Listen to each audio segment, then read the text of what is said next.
Welcome to Books for Success. Today, we're delving into the wisdom within. I Thought It Was Just Me, But It Isn't, by Brené Brown.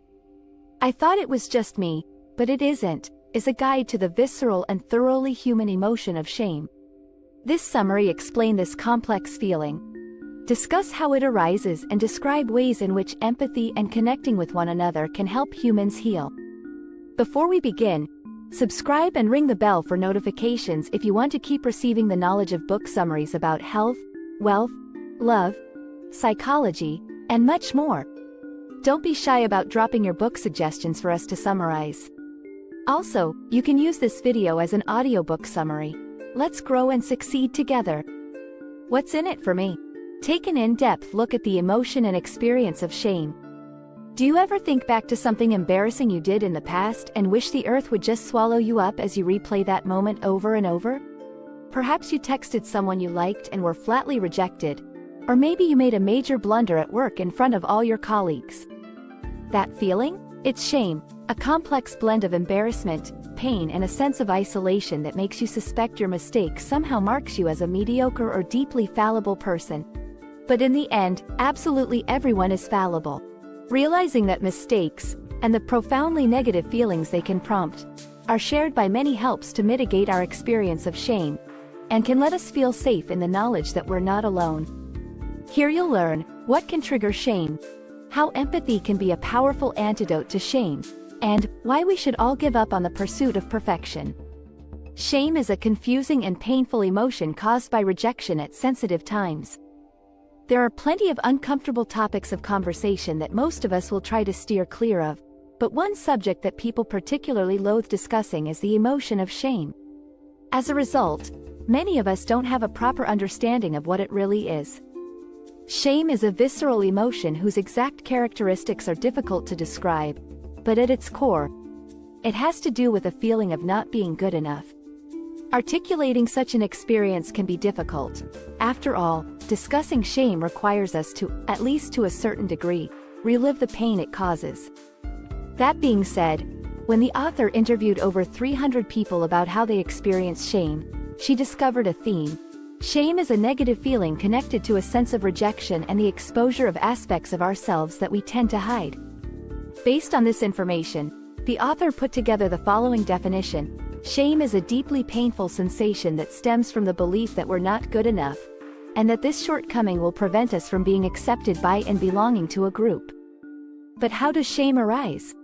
Most often, shame occurs when people seek compassion, but experience rejection instead. For instance, one participant in the author's study spoke about how her mother persistently shamed her because of her weight. When the participant visited her mother, the first words out of her mother's mouth would be about how she was still fat, and the last would be about how she hoped her daughter could lose weight before they saw each other next. Or consider another participant whose mother committed suicide when she was in high school. It was a time when she needed support and compassion, but she was instead ostracized by her fellow students for being the daughter of a crazy lady who hung herself. Even from these examples, it's clear that a lack of empathy precipitates shame, and that's precisely what we'll explore next. The solution to shame is empathy, understanding another person's perspective without judgment. If you get bitten by a venomous snake, you can receive a dose of anti-venom that will save you. This is a dramatic example of the many antidotes available to us, and thankfully, a powerful antidote also exists for the feeling of shame. It's called empathy. Since everyone experiences shame, what truly matters is that we learn how to manage it. Every participant interviewed by the author pointed to empathy as the essential factor in quickly overcoming and recovering from shame. However, receiving empathy from others isn't the only important step. It's also essential for you to empathize with them. Most people first feel empathy by sharing a difficult experience with another person and hearing them say that they understand. Knowing that another person has experienced what you're experiencing, and that it's not unusual or uncommon, makes you feel less isolated and more accepted.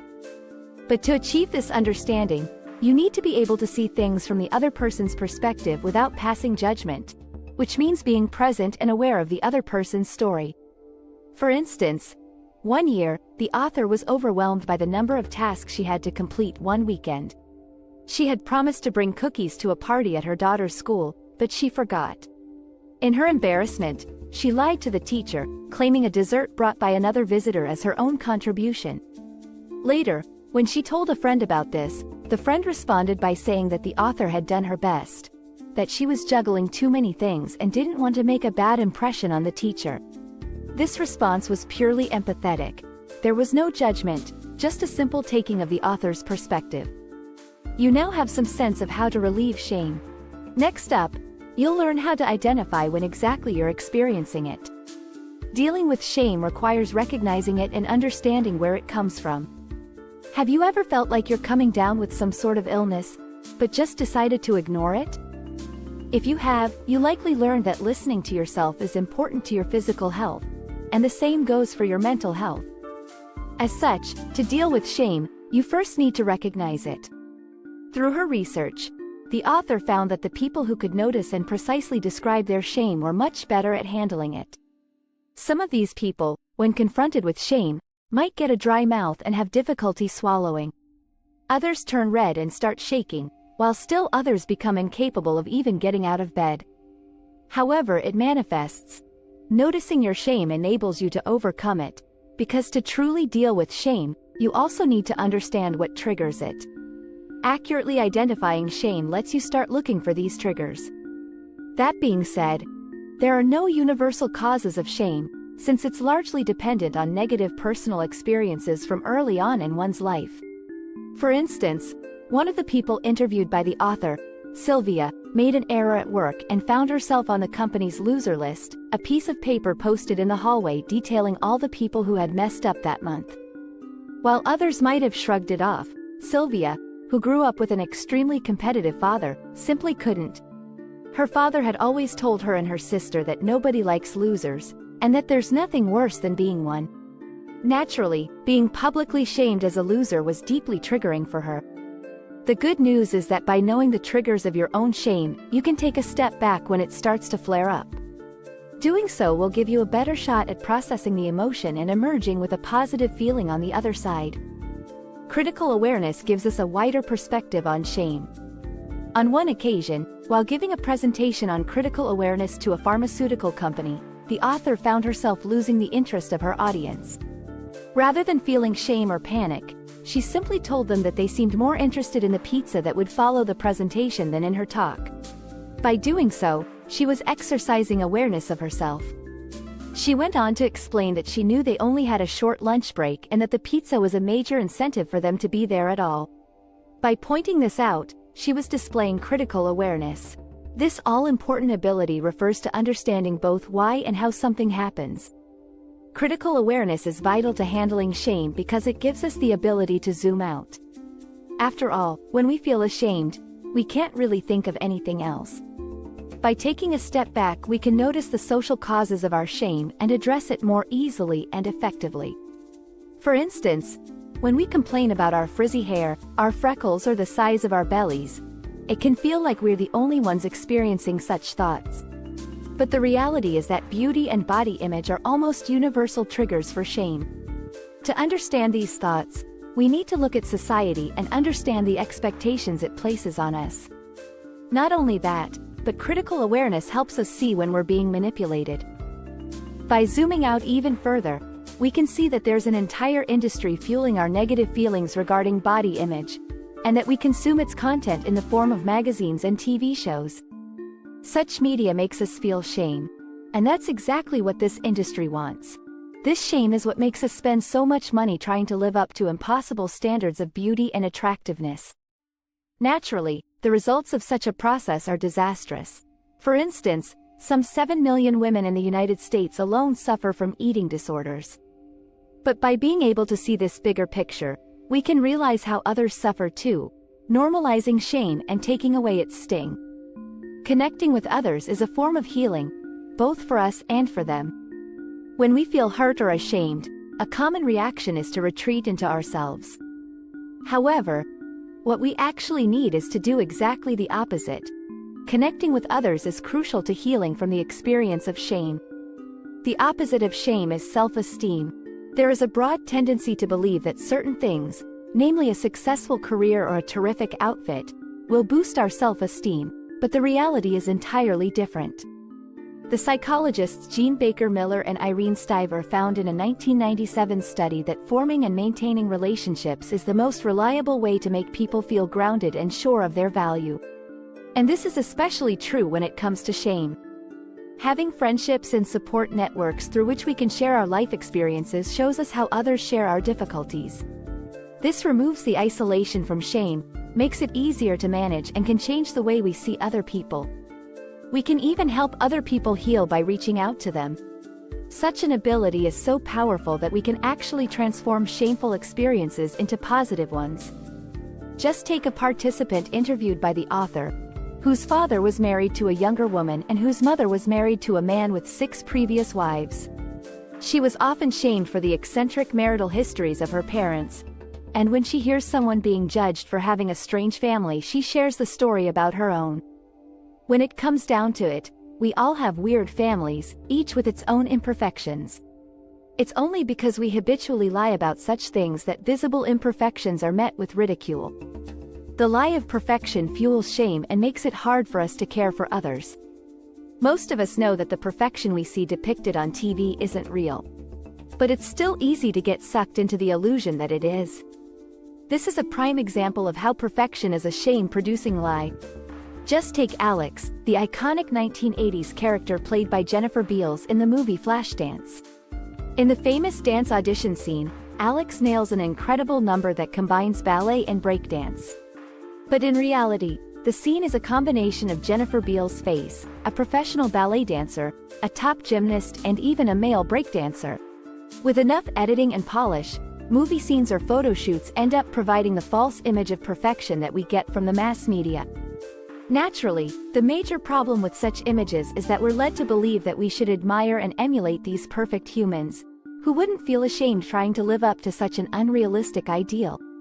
But there's another issue with the perfection lie. It makes it difficult to fill human roles, like that of a caregiver. After all, if we expect to be perfect, we'll expect it from others too. This can only lead to difficulty in imperfect situations, such as caring for an elderly parent who is losing his cognitive faculties.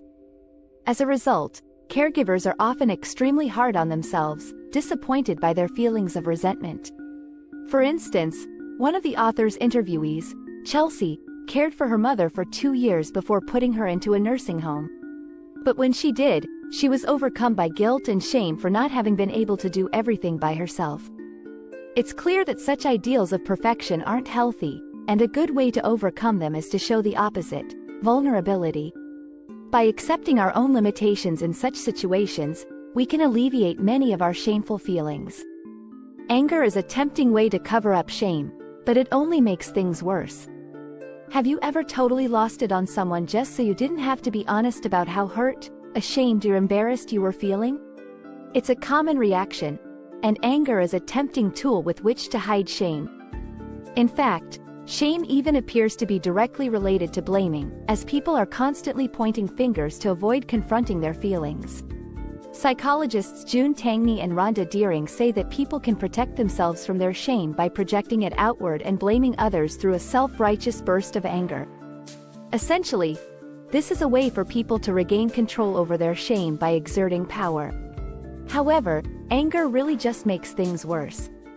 Many of the people the author interviewed admitted that they invariably regretted the angry outbursts that resulted from their shame. While such explosions might feel good in the moment because they relieve some of the pain, in the long run, they are simply detrimental to relationships. People can become alienated because they can't understand where their anger is coming from. This, in turn, isolates the angry person, producing more shame as their connection to the other is weakened. But that doesn't mean everybody should suppress their anger.